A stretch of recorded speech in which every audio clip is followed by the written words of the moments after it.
Hello, everybody. Thank you so much for joining me today. My name is Dana Flightman. I'm from the Stalking Prevention, Awareness, and Resource Center, or SPARC. And today we'll be talking about planning for a successful National Stalking Awareness Month. It's delightful to see folks introducing themselves in the chat from all across the country in different roles, different agencies. It takes all of us, of course, to build awareness of stalking and to make an impact here. So I really appreciate everyone joining today. So obviously you've all chosen to join a webinar about planning for a successful National Stalking Awareness Month, which means you are correct and a genius. And I probably don't have to give you a super hard sell on why stalking awareness is important. But I do want to frame this by highlighting the importance and necessity of stalking awareness just a little bit, because I think it can be easy to say, well, at this point, everything has an awareness day. Everything has an awareness month. Okay, we'll do the stalking one too, which we're grateful for and we'll take it. But I do want to just reflect upon the reality that stalking is such an underrepresented victimization in our field. And like I always say, we want to remember there are four major crimes under the Violence Against Women Act. It's domestic violence, sexual assault, dating violence, and stalking, but it's always kind of like and stalking. Like we almost called our website andstalking.org. And I personally do trainings for responders all across the country, including victim services, criminal justice, campuses. And I usually start by asking folks if my training's the first time they've had the opportunity to learn specifically about stalking, a training just focusing on that. And usually it's half to the whole room raising their hands. There are few, if any, standalone stalking crisis centers. And so it really falls to folks like you who are often primarily focused on other victimizations, right? You might be at a rape crisis shelter, or a domestic violence agency, or a law enforcement department that focuses on a variety of crimes, right? It's really falls to us to elevate this issue of stalking and to make some noise around it, because no one else will, right? We might think for October, it's our domestic violence providers who are the most in on DVAM and everyone else might step in a little bit. We don't have that core group of stalking service providers, right? We have so little. And so it really, again, falls to all of us to make that noise, to elevate it. And I would argue that within our field and outside of our field, there is a lack of awareness of stalking. So getting folks within our own agencies and service providers and legal systems to think a little bit more and focus in and think stalking. What services are we providing? What are our misperceptions? How can we better reach victims and survivors? How can we better hold offenders accountable? Even just reaching them with that word goes a long way, right? And so I just want to thank you so much for taking the time to prioritize stalking this January, and of course, all year round. And I hope that today I can give you some very practical resources to help you do so without y'all having to reinvent the wheel or add even more to your already busy workload. All right, so SPARC is funded by the Office on Violence Against Women. We are the technical assistance provider on stalking. And our website, which I'll be showing you and referring to quite a bit today, and my colleague Emma is on and will share links from here as well. It's stalkingawareness.org. There we have practitioner guides, and those are broken out by discipline. So we have a section for victim services, for law enforcement, for campuses, for awareness educators, for judicial officers, and so on. We have training modules for programs that are ready to use. You can pick up and lead with videos and scripts and slides. We have victim resources. So we're not a service provider, but we know victims come to our website for information. And so we do have resources that you can share with victims. For example, these brochures are free. You can order them from us in English and Spanish on understanding stalking. You can put your local information here, as well as fact sheets, infographics, and videos, and webinars. So a great starting point to learn about stalking is just watch one of our foundational sessions about stalking. You can also follow us on social media. Our handle on there is at Follow Us Legally. If you get our sick sense of humor at SPARC, very easy awareness thing because you'll see our posts and you can just share them, right? And so definitely suggest that you do that and sign up for our newsletter to stay aware of anything new that we share. We, as an anti-stalking organization, we will not contact you excessively or without your consent. You have to actually opt into our newsletter, and it's one we send around quarterly. It's not one you're getting all the time. So I hope that you will stay engaged with us. So beyond what I said right here at the top, why does stalking awareness matter? Because obviously awareness doesn't solve the problem of stalking. And I think especially in this field, when we see the worst of the worst, it can be easy to get a little bit eye-rolly at awareness and feel like, okay, but what are we really doing here? So the goal of stalking awareness is not necessarily to end all stalking, though of course, if it achieved that, that would be wonderful. But we need to recognize that the lack of information and the misinformation about stalking is impacting our survivors, their informal support systems, so those friends and family members that they tell, as well as us as formal supports and responders. So when we have better stalking awareness, we can encourage both our own staff as well as the general public to better identify stalking behaviors, reflect on our current response. Is the word stalking on our website, for example? What do we do for stalking survivors in January and beyond? To dispel myths about stalking, to recognize the actual dangers and risks, and to seek or offer appropriate help and resources. When that victim goes to their friend and says, I think it could be stalking, does that person laugh it off? Or do they say, oh, that's a serious victimization and a crime. Here's where to go for help. To validate survivors' experiences and trauma by letting them know that actually a lot of people experience this. And yes, it is really scary and information is available. Without naming the victimization, it can be hard to do that. And big picture, to affect cultural change in public discourse, to have a general public that is sensitized to the issue of stalking, that is critical of it, and that ultimately achieves social change around this issue. One of the more concrete things that awareness can affect is just our reporting. So we need to realize that the majority of stalking victims do not report or seek services. And of course, there's a variety of reasons that a victim may not choose to report, but we looked at some of the most common ones. Again, a variety here, probably nothing that's surprising to you. But I went through and just started the ones that awareness could actually make an impact for. And that's that feeling it's a private or personal matter. Certainly that's how most people felt, and certainly some still do feel about intimate partner violence, for example, that why would I bring that to the police? That's personal. Folks are thinking that about stalking as well, because it is not at the level of awareness and understanding that those other victimizations are. They might minimize the situation. It's not important. They don't know that a crime occurred, or they felt ashamed or embarrassed. So again, I'm not saying awareness is the answer to all the problems, but I do think that having a better understanding of what stalking is and is not, and the seriousness of it, could impact this quite a bit. And when we look at our victim services, even fewer victims go to victim services than law enforcement, and nearly 1 in 4 victims who seek services don't receive any. I don't think that's about victim service providers being evil or turning people away out of cruelty, but I do think it's that we're under-resourced and that our victims may not know where to go. Because if you're being stalked by, say, an estranged friend rather than an intimate partner, it's not very intuitive to go to the domestic violence shelter, right? Because that's not what I'm experiencing. But there's no stalking crisis shelter. That's probably where you are, right? That's where the folks are who can help me.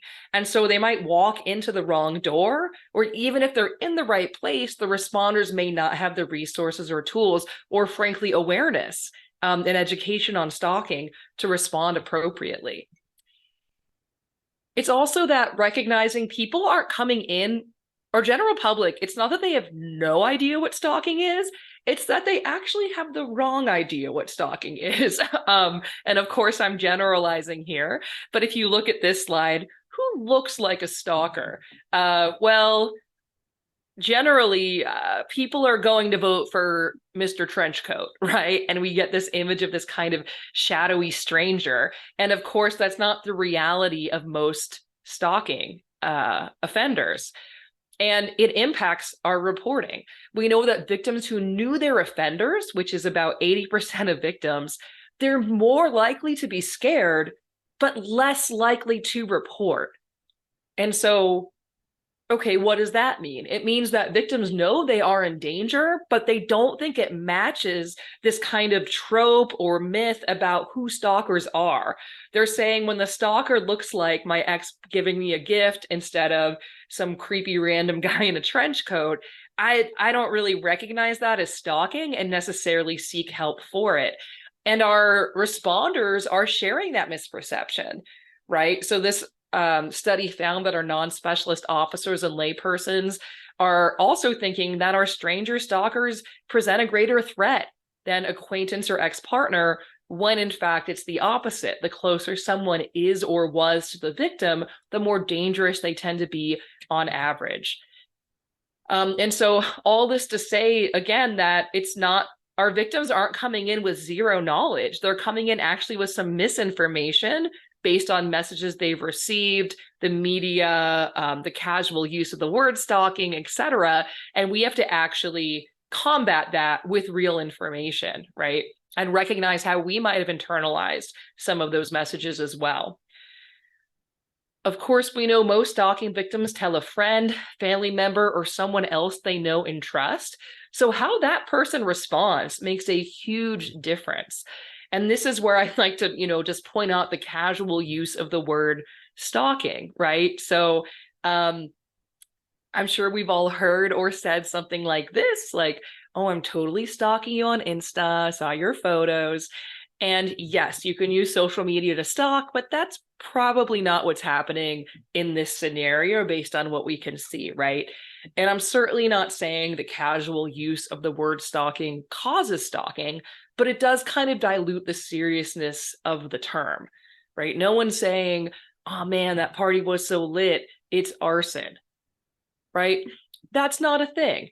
If you tell your friend, there was arson, they're going to be like, oh man, there was arson? That sounds very serious. You need some help. Let's get you to the right place. But if you tell your friend, it might be stalking, you're likely to get this response that's like, okay, is it stalking or is it stalking? And that can have a really chilling effect on victims seeking further help and services, as well as, of course, feeling supported by the people closest to them. And so, again, recognizing that we're coming in with some real misinformation here, but we're going to solve it, at least in part through Stalking Awareness Month, right? A month just to really focus on, to highlight, to recognize that, yes, many of us are focused on another victimization and have to add stalking on. But for the month of January, let's really focus in on stalking and make sure that we're really spreading awareness and getting folks to understand that. And the way we do that is by learning more about it, by teaching about it, by sharing information, and by reflecting on our own response and what we are doing well and what we could improve. Here's the logo for the 20th. This is the 20th annual National Stalking Awareness Month. And so we're excited to make it the loudest one yet. And I'm delighted that y'all are joining me in order to help us do so.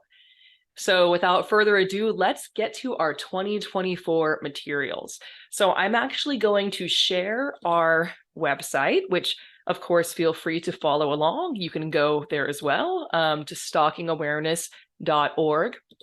This is what it looks like in all its glory. And you can click on this, it's on the landing page, or you can go over here through awareness, Stalking Awareness Month, January. We have Spanish resources as well. So I've asked Emma to share those at the same time, but just as a note there. So if you go to 2024, you'll see our resources are organized by these categories that I just shared. There's a few different things that you can do.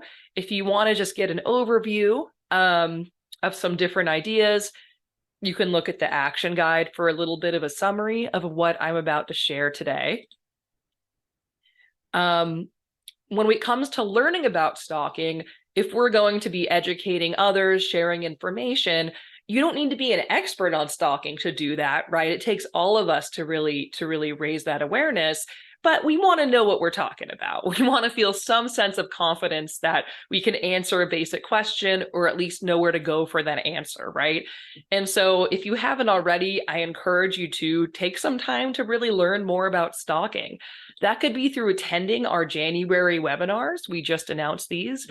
Of course, y'all are on this one already. But the upcoming ones we have a panel of stalking survivors and activists who will be speaking about what they want responders to understand about stalking victimization, moderated by our director, Jennifer Landheis. So you can register for that, as well as one I'll be facilitating towards the end of the month, Totally Stalking You, how stalking is normalized and how we can stop it. So if you're interested in stalking awareness, media literacy, what messages are we getting about stalking? I think that stuff's really fun, and we'll be talking about it. So I hope that you will join us. But you don't just have to watch those. If you go to our archive, which we also call the Sparchives, which is like the height of my career, basically, was getting us to call it that. You can go back through these at any time. I suggest starting with context is key. So maybe you want to listen to that on your own or at a staff meeting or as a lunch and learn or something like that. That's a lot of information, foundational webinar on stalking behaviors, how it intersects with intimate partner and sexual violence, etc., as well as these others. I see someone asking, can we send them out? Go for it. I mean, they're all public. All of our webinars are designed for professionals in the field. So they're not made with a general public audience in mind, right? They're made for people who help the general public. That being said, anyone who's interested can join, right? For these public facing ones, as well as for the ones in the archives. So if I go back here, you can watch recorded webinars, or just take some time to look at our existing resources for all these different service providers. So for yourself and your partners, right? Taking a look at, okay, I'm working with a prosecutor's office. Maybe I want to just make sure that they know that all these resources are available, right? Maybe it's a good time to sit down with the Prosecutor's Guide to Stalking, or Protective Orders Violations of Stalking, right? And so same for all of these. Can be a good time just to focus on those. Fact sheets and infographics, those are great to view and to share this month and all year round. And so we have general ones on stalking, right? So just, stalking, victimization, big picture. That's loading here. But also, if you're working with a specific population, feel free to tailor it. So, for example, if you're on a campus, maybe you want the campus infographic. If you are working with LGBTQ folks or with adolescents, right, maybe you want to focus it there. And so you can feel free to use those anytime. Looking up your stalking statute, always good, or you can request a training. Now, I will say at this point, if you request a training for January, we may or may not be able to provide it. But look, it's a great way to start 2024 by committing to educating your staff on stalking and request a training. Let's get that moving. So now that you've learned a little bit about stalking, it's time to spread the word, right? To teach about it. So there are ways you can do this that are more involved or less involved. Some easy things to do, send a press release or letter to the editor about Stalking Awareness Month. I'm going to open this up here. And so this is, it's still downloading to make it, to build suspense. I don't know.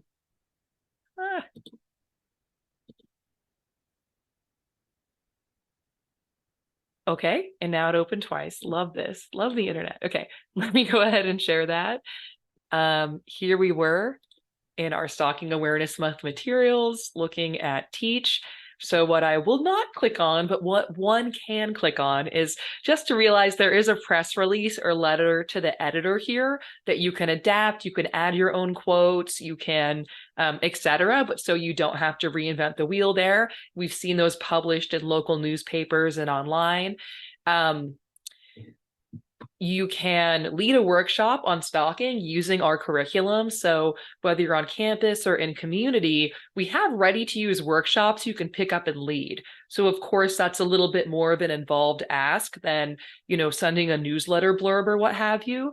But it's a great time to lead one of those programs.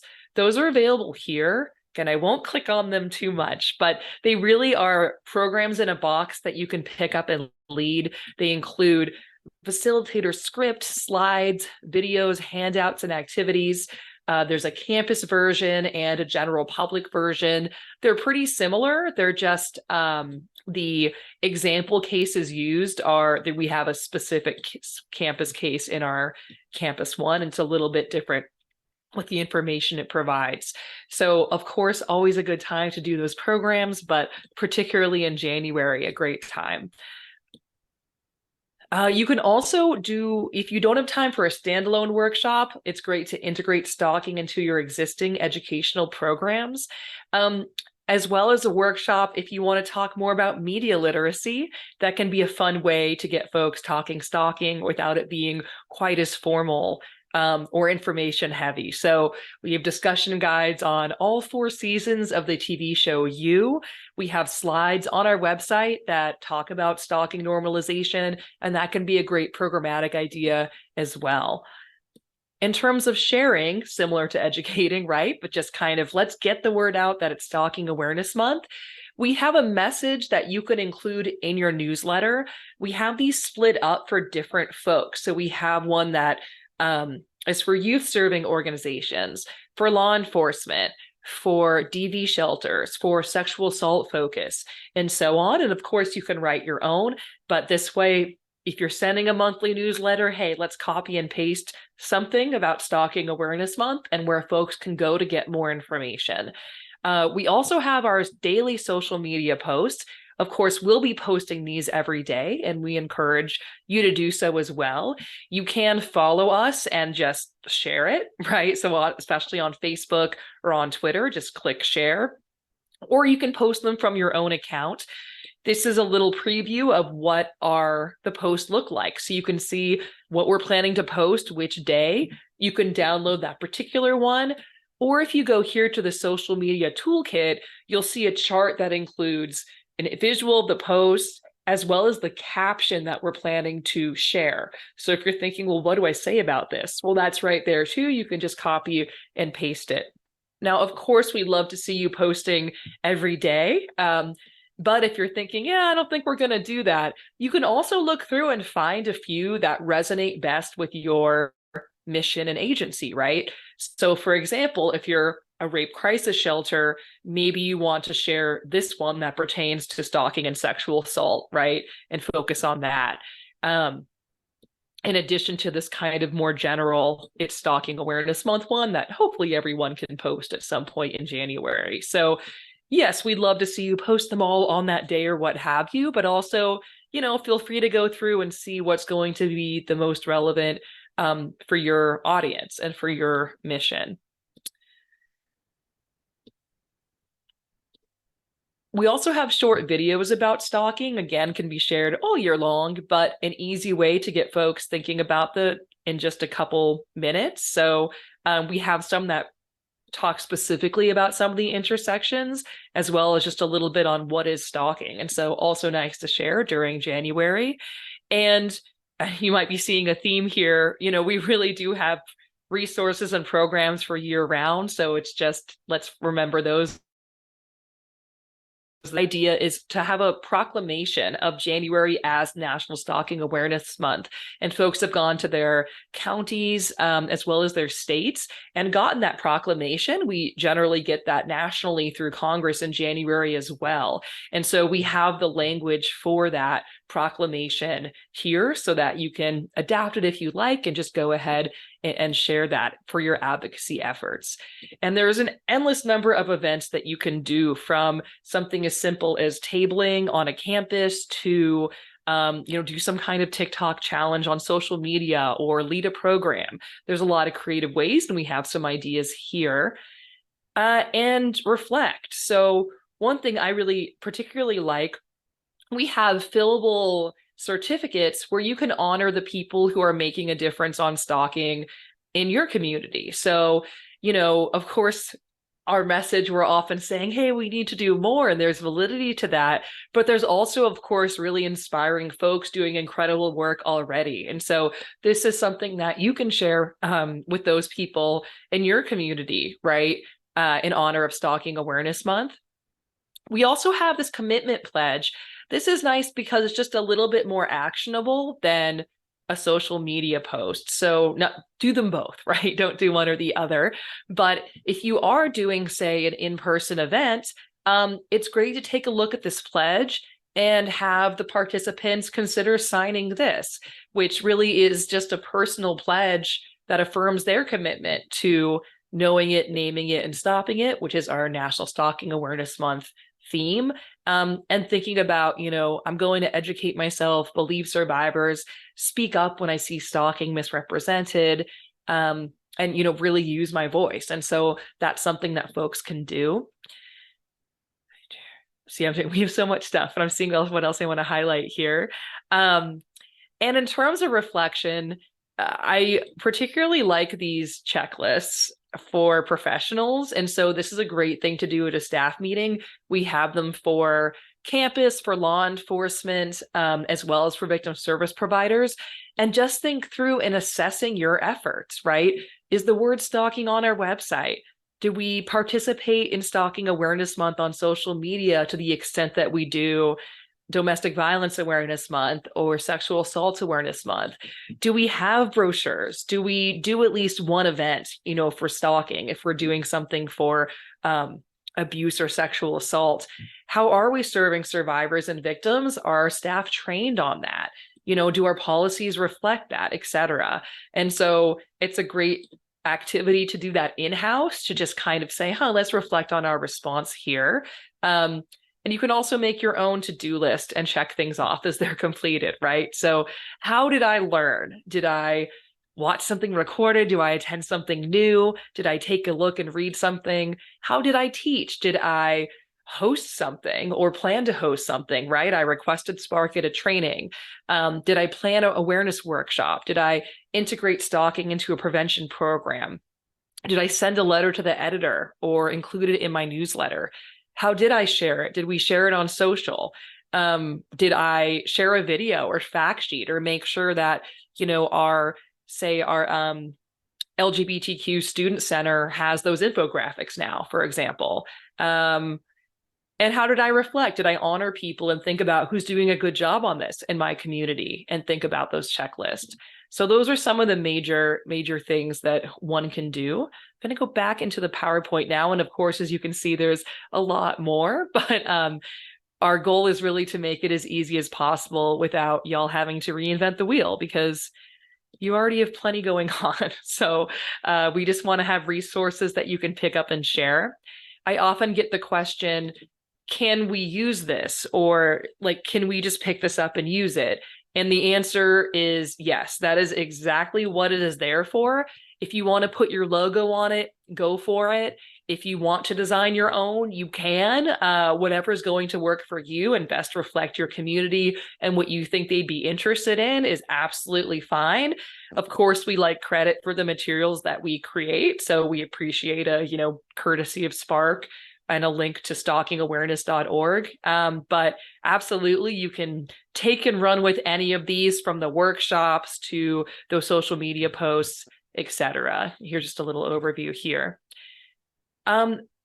Another thing that we're really excited to be introducing for the first time this year is a day of action around stalking awareness. And a lot of our causes have some days that we have like a Wear Orange for teen dating violence or what have you. And to date, we haven't had that for stalking. And so we'd really like to center our stalking awareness, of course, all year and then all month long, but especially on January 18th.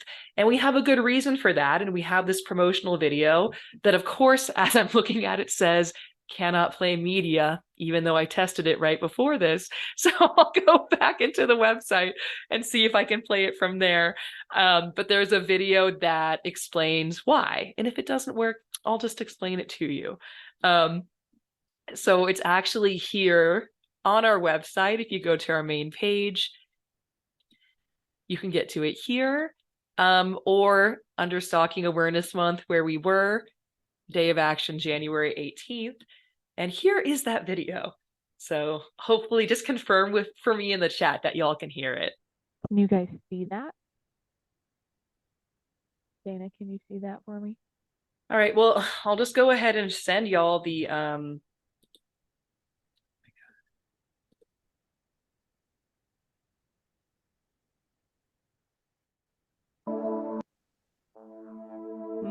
and my Zoom appears to be freezing again, which is not my favorite, actually. I didn't even click the thing that made it angry last time.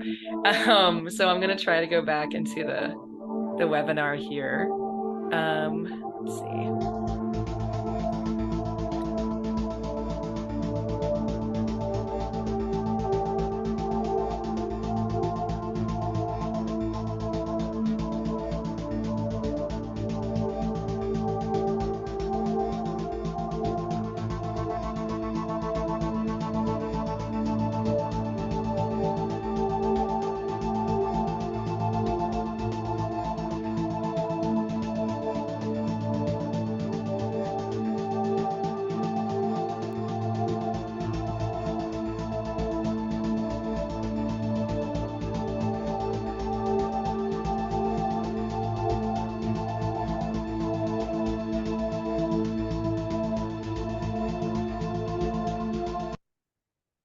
Oh, friends, I am back and so sorry for this nonsense.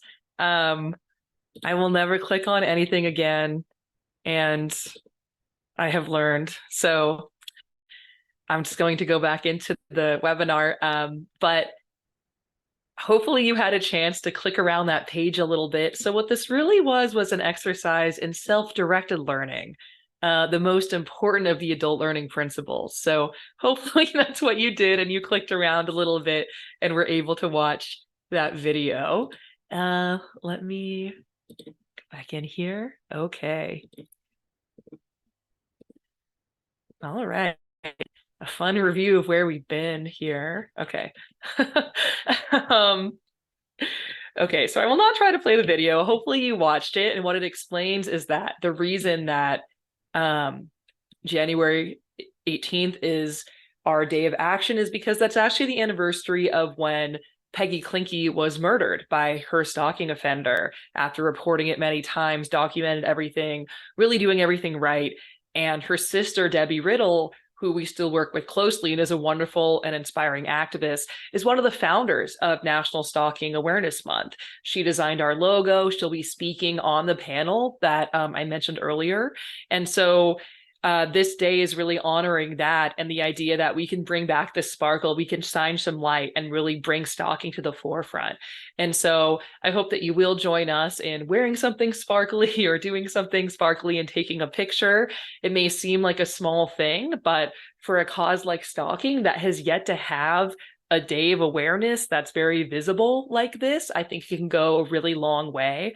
If you're thinking, I don't know if that's in my wardrobe or in the wardrobe of the folks I work with, there are other ways to get this to happen.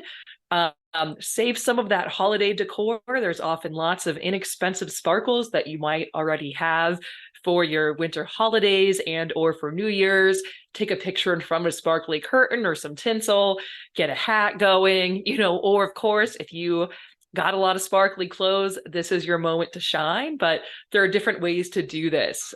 So hopefully it's quite doable. If you're having a staff holiday party, you might want to look ahead by taking a group photo perhaps at that party, adding the appropriate captions, etc., and then just posting it on January 18th so that you're already ahead of the game when folks are together and being festive. Okay, we're trying something new. Can y'all see my screen with the slideshow? Yep. Perfect. Okay. So, as Dana was talking about, these are some examples of posts that y'all can make for our day of action. Wearing something glittery or sparkly, hanging up tinsel or wearing shiny hats that you might have left over from your holiday parties or New Year's or anything. In addition to the post, so sorry.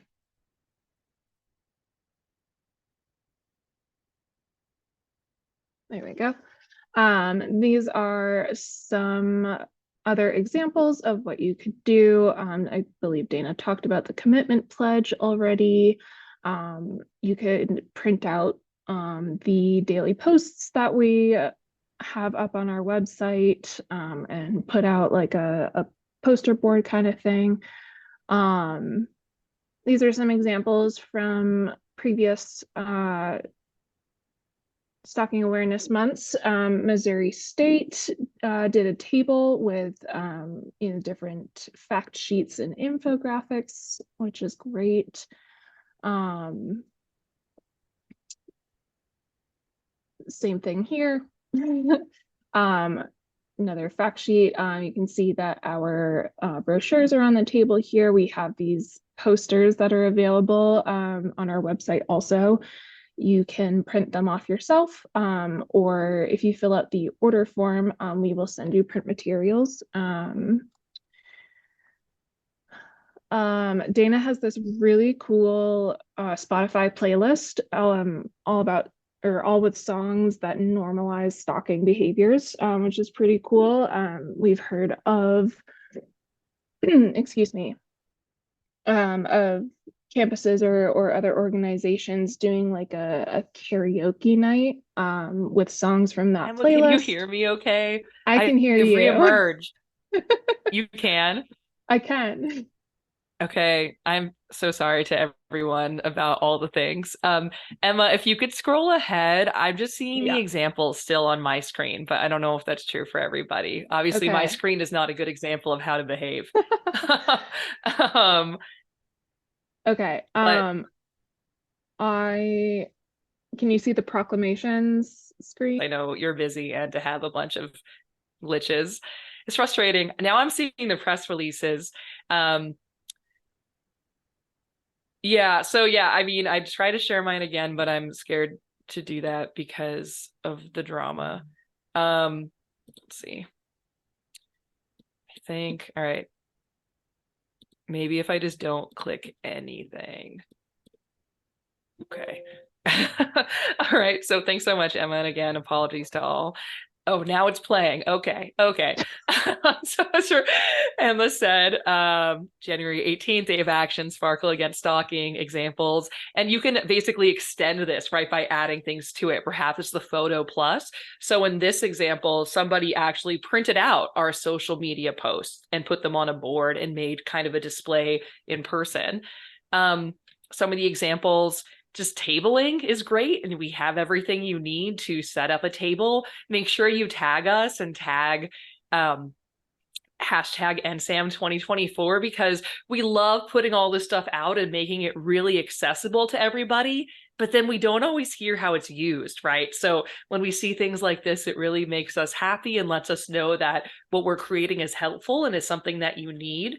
More tabling examples here. So beautiful. You love to see it. Infographics, posters. We also saw that folks did workshops. These were all in January. And so a great time to do those. And you can promote them using our flyers, etc. And so especially the U discussions, I know have been really popular on campuses. Those proclamations I mentioned, those have been successful. We've gotten crisis centers, and others to go to City Hall and make those proclamations. So share it, post it. You're inspiring other people and showing us that this really is getting out there. And those press releases, if you look at your stalking awareness news in January, you might notice a lot of it has the same language, and that's because it's coming from our drafted press release. So you can edit it as much or as little as you want, but a great way to get it out there. In terms of extending the message, we don't want it to be a one and done, right? So of course, January is important, but it's always Stalking Awareness Month to us. And so all the resources we shared, particularly if you're a campus, I know January can be a tough time because you might be on winter break and be thinking, oh, we're not even on campus on the 18th or what have you. That's okay. The most important thing is to carve out some time to focus on stalking. So if that needs to be a little bit later in the year or whatever, you do what works for you. The playlist that Emma talked about, this is free on our website. You can get to it. We've had groups do karaoke events where they sing along to some of the songs and then talk about, what's this really saying, right? And that can be a really fun way to engage with this.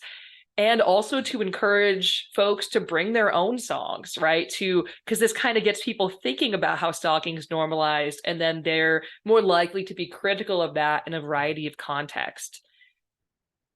Also, short activities. If you are somewhere where you're doing, say, a healthy relationship program or a dating violence program or a consent program, it's incorporating an activity on stalking. We have a guide with a bunch of these. Here's one that I think is really great. That asks folks to think about how does stalking look, sound, and feel. Go to different posters and small groups, and you give them more time at each one so they get more in depth here, and will start to kind of realize that, stalking can look really scary on its face, like a threat, or it can look like a love letter, right? And that stalking might feel scary, but people might also feel confused or overwhelmed, etc. So that's a nice one. And stalking intersects with just about every other victimization and population, right? And so we are always highlighting those so you can simply share what we have, but also look to that, right? So if we're looking at Teen Dating Violence Awareness Month, which is in February after NSAM, let's share, hey, it's teen dating abuse and it's stalking, and share some statistics relevant to adolescent stalking experiences. Here's examples of what we've shared on social, but I encourage you to do that as well so that we're upping what we call the dosage, right, of that messaging around stalking. And all of this, as you know, is at our website. You know what, you love it, stalkingawareness.org. And I hope that you will follow us and keep in touch. I'll stick around for questions since I know that I see a few and I was out for much of the webinar. But I just want to thank you all so much for your patience and for your interest in this and for your commitment to making some noise this January. It's so critical. It's so meaningful to our stalking victims and survivors who often feel isolated, and that there are few advocates primarily focusing on this cause.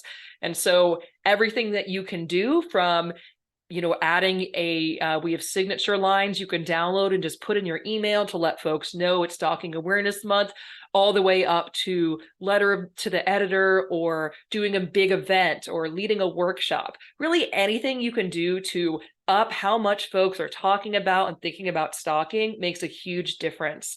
And also, if you have something that you'd like to see here that you're like, oh, I wish we could do that, but I don't see that on the website, please let us know, because that's what we're here for, to develop that. And so you don't have to, right? And so again, thanks so much. I appreciate your patience and all of your interest. Hope you'll check out our website and share it.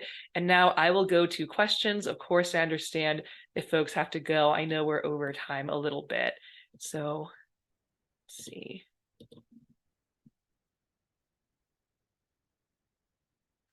Couple was asked if the recording will be available. We did record it. We could edit out all the drama. I don't know, but yeah, we can try to do that and post it sometime soon. But of course, a lot of it's highlighting what's on our website. So I hope that you won't wait, and we'll just go ahead and check that out. Let's see. I'm thinking, are there any other questions that folks have? I'm missing a lot of the chat because I had to go out and in so many times. There's a few questions in the Q&A, Dana. Yeah, all I have is the will this be recorded? Oh no. Okay. I can read them to you. Yeah, that'd be That's great. helpful. Thanks. Okay. So someone asked, how do we find locations to refer clients that are victims of stalking? Typically, we reach out to DV shelters qualified to assist. That's a great question. And it's one of the challenges with awareness because there's not a clear, obvious, well, here's where you go, right? The best thing we have that's closest to a stalking hotline is Victim Connect, run out of the National Center for Victims of Crime. And so they're going to refer, but to the places that you mentioned, right? They're going to refer to rape crisis or domestic violence, typically. And so, I mean, I think the best thing you can do locally is talk to those potential providers and ask what they're doing to respond to stalking, not in a judgmental way, just in a, hey, if I've talked to someone and they're experiencing stalking from someone who's not an intimate partner, does your shelter take that kind of person? And if not, where should they go, right? So really talk to your local folks and see what are some of the resources and where they might be lacking so that you can go from there and give people the best referrals with the most likely chance of getting some help. So I hope that helps. But yeah, there's not one universal answer there. And the closest thing to a hotline is Victim Connect. Thank you. I did just put the link for Victim Connect in the chat.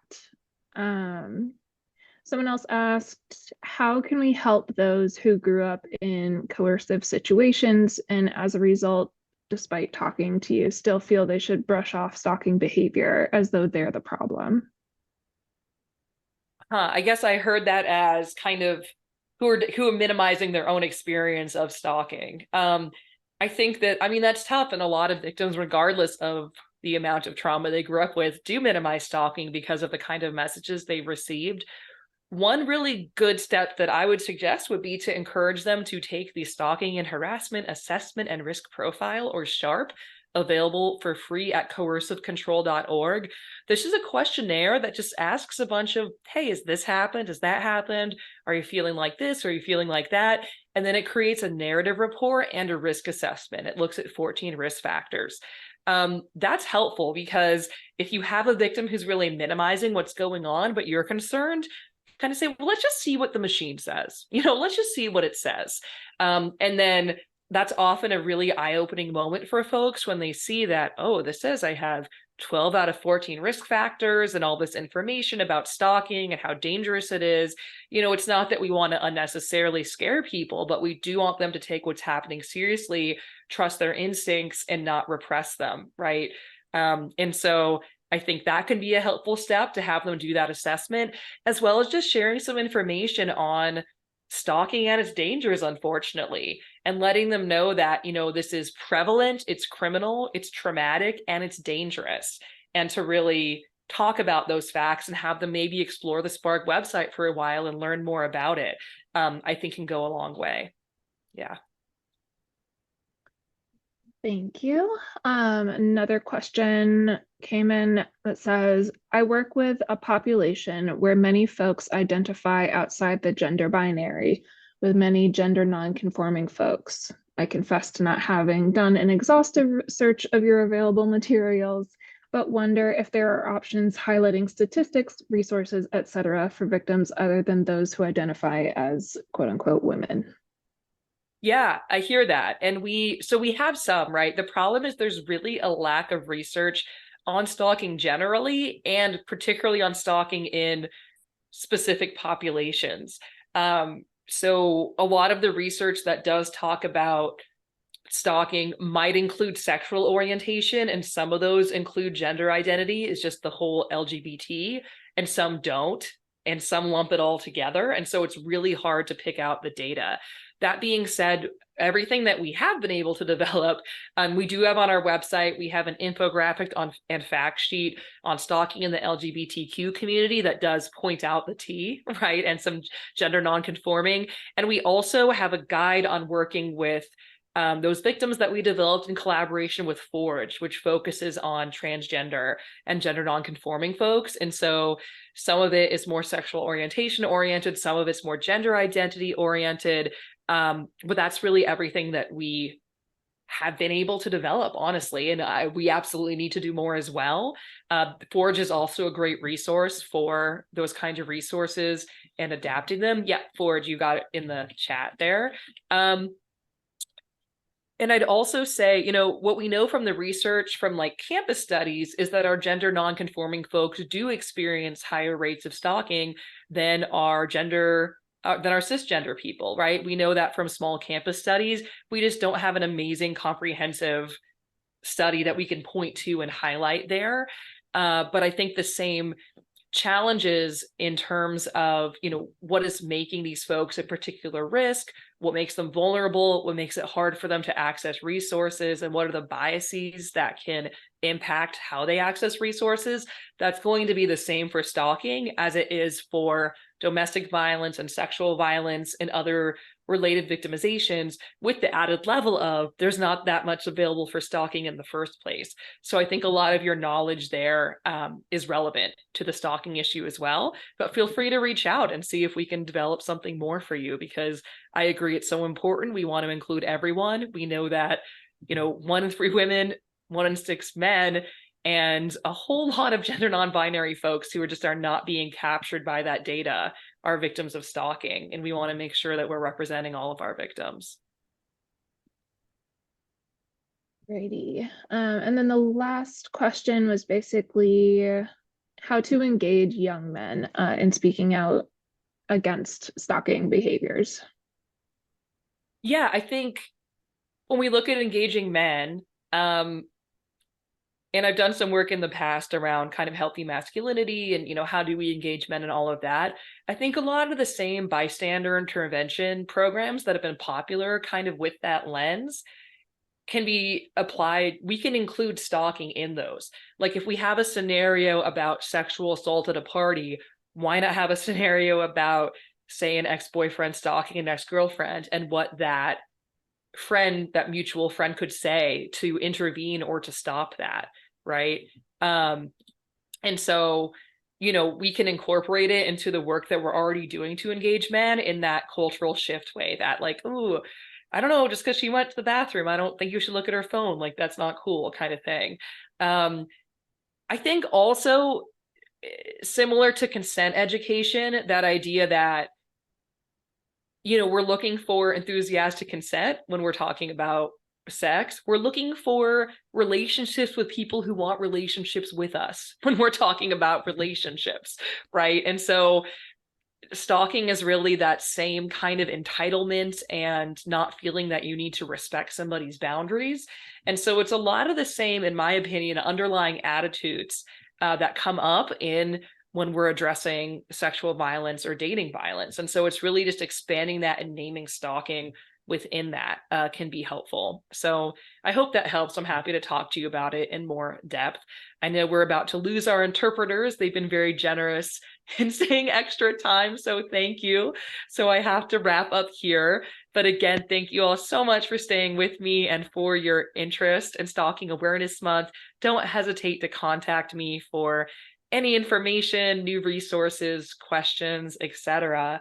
So yeah, thank you all so much. We appreciate it.